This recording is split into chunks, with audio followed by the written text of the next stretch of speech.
Bonjour à tous, aujourd'hui on va vous parler de la marque Anker qui est sur le marché depuis 2011. Plus précisément, on va vous parler de la marque Anker Solix. Donc depuis 2011, la marque Anker s'est basée sur leur réputation, fiabilité, rapport qualité-prix, avis positif des clients. Donc initialement, Anker s'est fait connaître grâce aux batteries portables qu'ils ont développées. Fort de leur succès, ils ont continué, on va dire, sur ce standard-là en développant des petites batteries pour les téléphones portables, des câbles USB, toujours pour les téléphones portables et plein d'accessoires qu'on peut avoir au quotidien, au bureau ou à la maison. Et toujours dans cette lignée, ils ont développé la marque Anker Solix pour les batteries nomades. La gamme Anker Solix a développé plusieurs types de batteries, donc pour que vous puissiez vous y retrouver en fonction de vos besoins. Donc là, par exemple, on va vous présenter deux batteries, celle-là qui sera un petit peu plus adaptée à tout ce qui est week-end, et celle-là qui est très bien pour des vacances ou même pour la maison. Bon, c'est bien beau d'en parler, mais je pense qu'on va aller les tester en conditions réelles. Donc là, on est sur la batterie C800X, donc je vais vous présenter les ports. Là, vous avez la prise allume-cigare, vous avez les prises secteurs, vous avez de l'USB-C, donc idéal pour tout ce qui est ordinateur portable, nouvelle génération et les nouveaux téléphones. Vous avez de l'USB-A.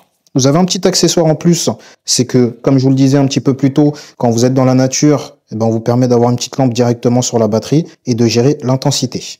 Donc là, au niveau de la charge de la batterie, on a le secteur, donc qui est directement fourni avec la batterie, et on a la charge en continu. Donc, vous avez la possibilité de charger via l'allume-cigare qui est fourni avec la batterie. Il y a un câble malheureusement qui n'est pas fourni dans le contenu de la boîte. C'est le câble XT60 pour brancher avec des panneaux solaires. Donc là, on a la Anker Solix F2000. Donc sur cette batterie, vous allez avoir 3 prises secteur, 2 prises allume-cigare, 3 prises USB-C et 2 prises USB-A. Rassurez-vous, vous n'allez pas la porter, vous allez pouvoir la pousser grâce à cette superbe poignée. Donc au niveau de la charge, donc comme tout à l'heure, vous avez la possibilité de charger soit via l'allume-cigare, soit via des panneaux solaires, et vous avez la prise secteur. Petit plus pour cette batterie, en cas de secours, vous avez la possibilité de charger un véhicule électrique. Alors sur la C800X, on nous annonce 768 Wh avec une puissance en continu de 1200 watts et une puissance crête de 1400 watts. Donc sur la batterie, vous avez la possibilité de la charger via le secteur en 58 minutes ou sinon c'est via le solaire avec une puissance max de 300 watts. Donc sur la Anker Solix F2600, on a une capacité de stockage de 2560 Wh, on a une puissance continue au niveau des prises secteur de 2400 et une puissance crête de 2800. Donc au niveau de la charge pour cette batterie-là, donc vous avez la possibilité de charger en secteur, donc en secteur comptez 2 heures pour atteindre 80% et vous avez la possibilité de mettre jusqu'à 1000 watts de panneau. Et le petit accessoire en plus qui est fourni dans la boîte, c'est que vous avez une sorte de hub pour pouvoir mettre plusieurs panneaux solaires. Donc là, on va faire le test. J'ai une cafetière qui fait 1250 watts. Donc on va voir ce que ça donne avec la batterie. On va la pousser dans ses retranchements. Donc bien penser à allumer la prise AC. On allume la cafetière. Donc là, on peut entendre le ventilo de la batterie.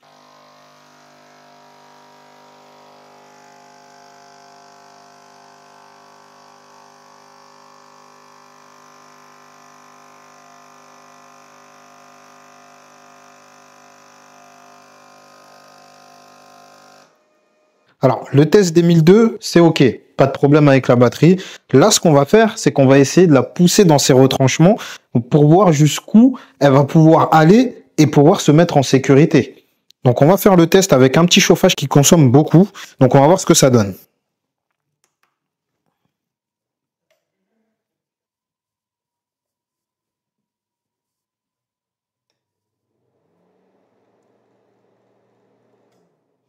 Donc là, on voit bien qu'on a essayé de la pousser au maximum et à 1400 et des brouettes, automatiquement, elle se met en sécurité.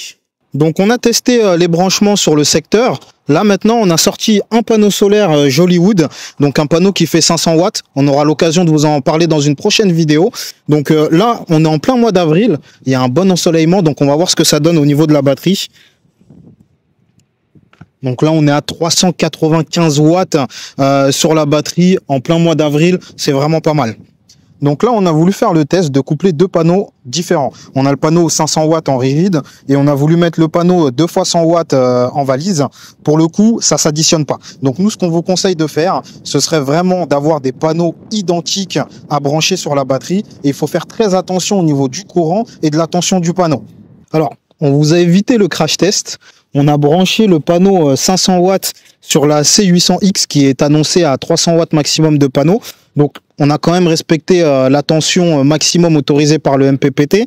Et là, pour le coup, la batterie bride automatiquement à 300 watts. Donc voilà, c'était la présentation des batteries Anker. Si jamais vous avez des questions, n'hésitez pas à commenter la vidéo, à liker, à vous abonner.